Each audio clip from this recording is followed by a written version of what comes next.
Hey Astro Kids, and welcome back. And this is a short overview of the month of June 2022, taking a look at the different planetary transits. So let's go ahead and jump right into this.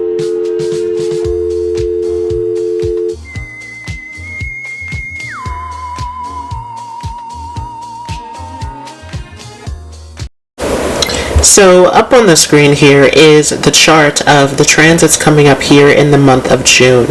And we will start off with Mercury stationing direct on the 3rd. And keep in mind that Mercury is still going to be going through a post-shadow.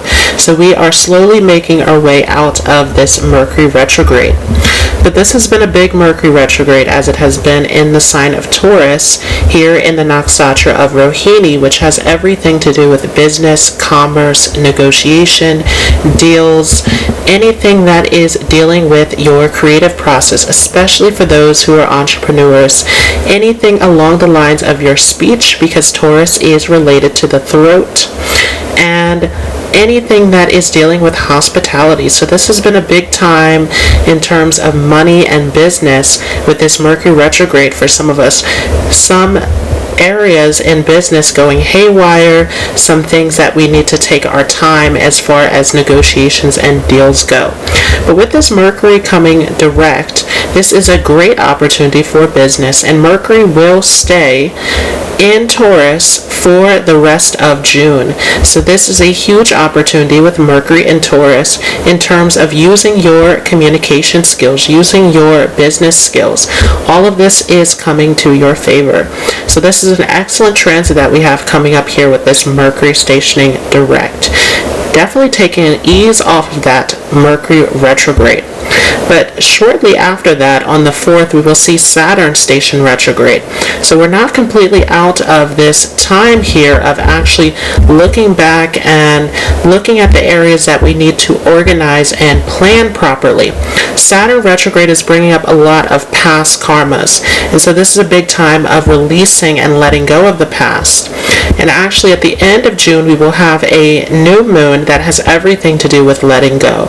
So we'll talk more about that as we move along here. But with this Saturn retrograde, this is a big time to look at the area of your life that is ruled by Aquarius, because that is a big area where you will find karmic backlog that needs to be cleaned out, that needs to be worked through. This is a big time of taking a step back and making sure that you are planning properly, that you're setting the right priorities, that you're not getting distracted with this Saturn Aquarius. Remember that we have just started this Saturn in Aquarius transit, and so this is giving us a sneak peek about what this is all about. But this Saturn retrograde really is asking us to review this area, to look back, to reflect, to see, are we really navigating this new energy, this new dynamic of Saturn in Aquarius.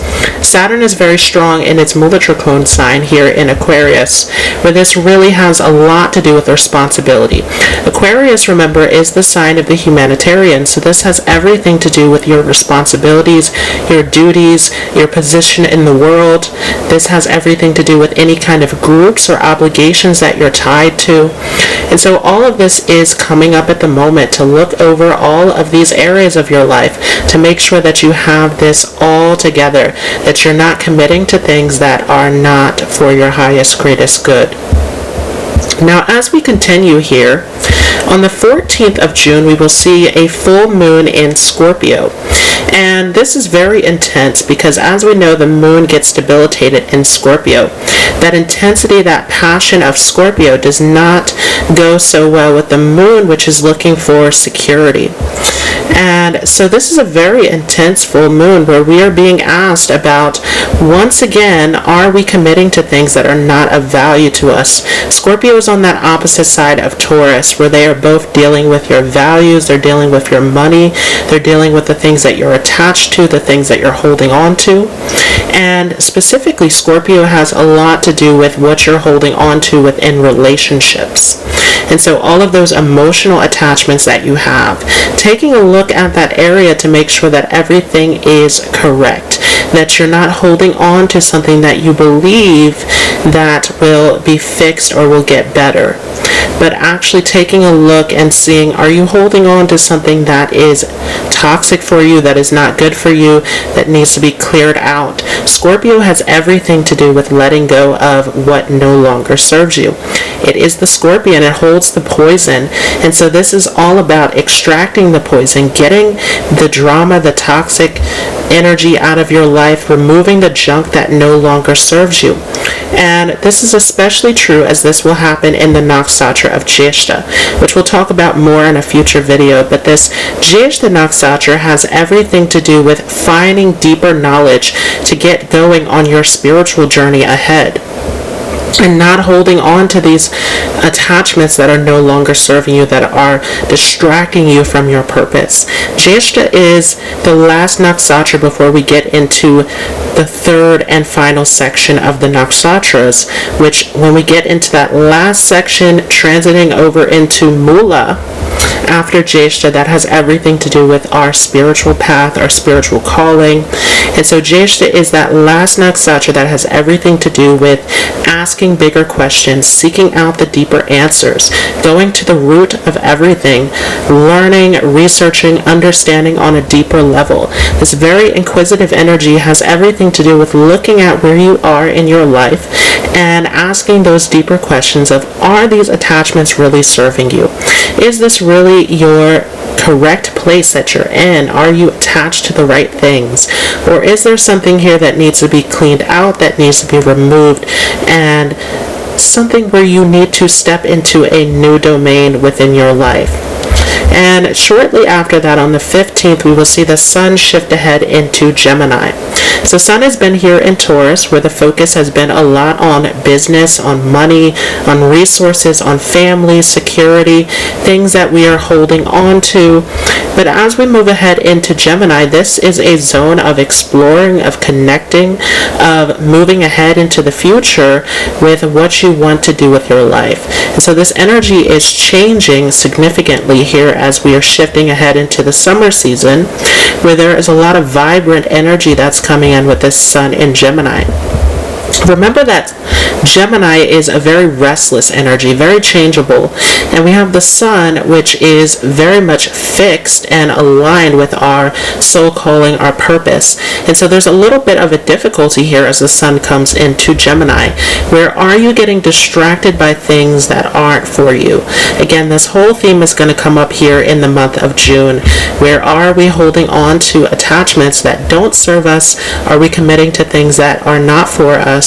Or are we going ahead with our path in life? We will see Venus enter into the sign of Taurus here on the 17th. Venus loves being in Taurus as it is its home sign. And so as Venus comes here into Taurus, this is a great time for socializing. This is a great time for making connections, especially when it relates to business and opportunities in acquiring wealth. Once again, this Taurus energy is related to money, and this is especially true in anything that has to do with entrepreneurship, anything that has to do with using your speech, using your artistic talents to your advantage at this time. Taurus is related to the throat, so any kind of singing, acting, any kind of public speaking, this is all connected to this Venus in Taurus. And this is also a very hospitable energy.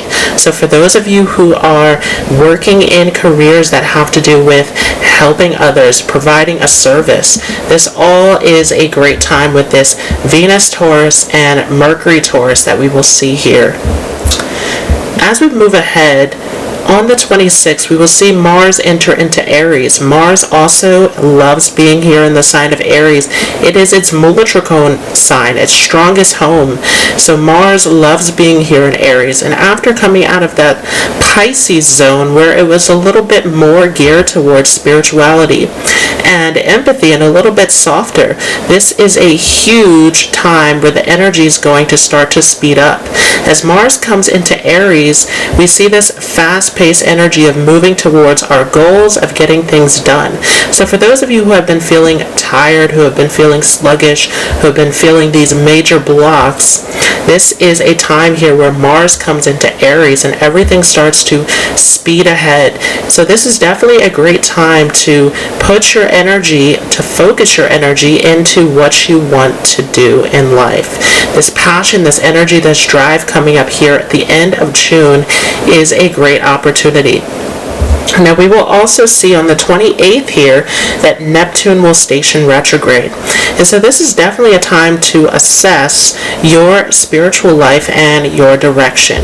Are there things that are clouding your judgment at this time? Are you getting distracted? Again, we have this Neptune happening in Pisces, where this is looking for you to move towards your spiritual path, your higher path, to move to something that is more meaningful. On the 28th, we will also see a new moon, and this is a major event of letting go. We will see this in Ardra, which is the nakshatra that has everything to do with crying and letting go. It is the star of sorrow. And as we know, Ardra has the power to make efforts. And so it is all about letting go of your pain, letting go of the past, letting go of the things that no longer serve you so that you can gain the strength to push ahead. So this is a major new moon that is bringing us into a space of empowerment where we can strive forward here. But this has everything to do with letting go. You can't move into this new space if you are holding on to anything from the past. So let's go ahead and jump into the horoscope for each of your zodiac signs. And just a quick disclaimer, I am using Vedic Astrology, which is using the sidereal zodiac. So if you are coming from Western tropical astrology, this will not work for you. There is a calculator down below in the description where you can get your accurate information. Another disclaimer is that this horoscope is not going to go by your sun sign. This is going to be according to your ascendant or moon sign. The ascendant tells us the direction of our life, how all the karmic lessons and patterns will play out for us.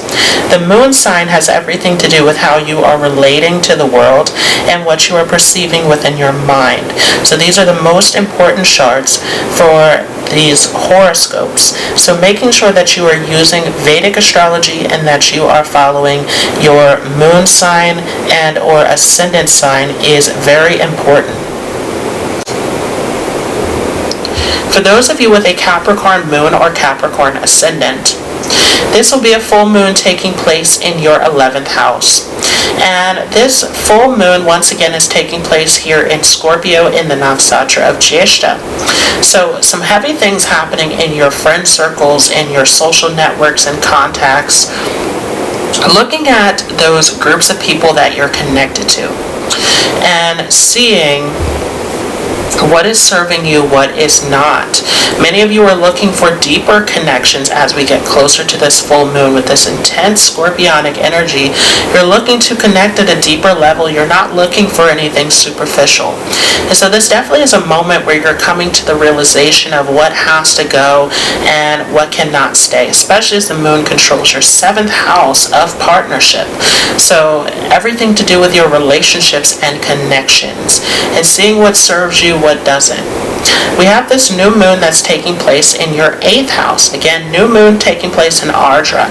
Everything to do with releasing, letting go of the pain so that you can move forward. This new moon is taking place in this 8th house, which is very dramatic. Of course, this energy of Ardra is very intense as it's controlled by Rahu, but coming into this 8th house, which is the original scorpionic zone of deep personal transformation, sudden ups and downs in life.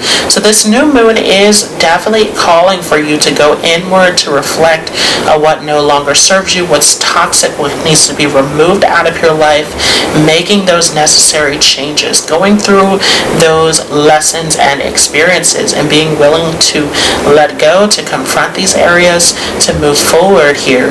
This is transforming your life in a big way if you allow yourself to let go grow and to move into this new space here. We have Saturn that is stationing retrograde in your second house, and Saturn is always going to protect your chart as it is your chart ruler, but it is a little bit difficult as it controls your second house. That is a malefic house. Saturn coming into this second house here is definitely focused on your past, on your responsibilities to family, on your money, your security, all those important factors. So Saturn definitely is coming into this second house, asking you to look at your health, asking you to look at your money, how you're managing every aspect of your life. All of those important details really need to be looked at this time. Reflect on everything, look over everything, come up with your plan during this retrograde, but be cautious of any hasty decisions.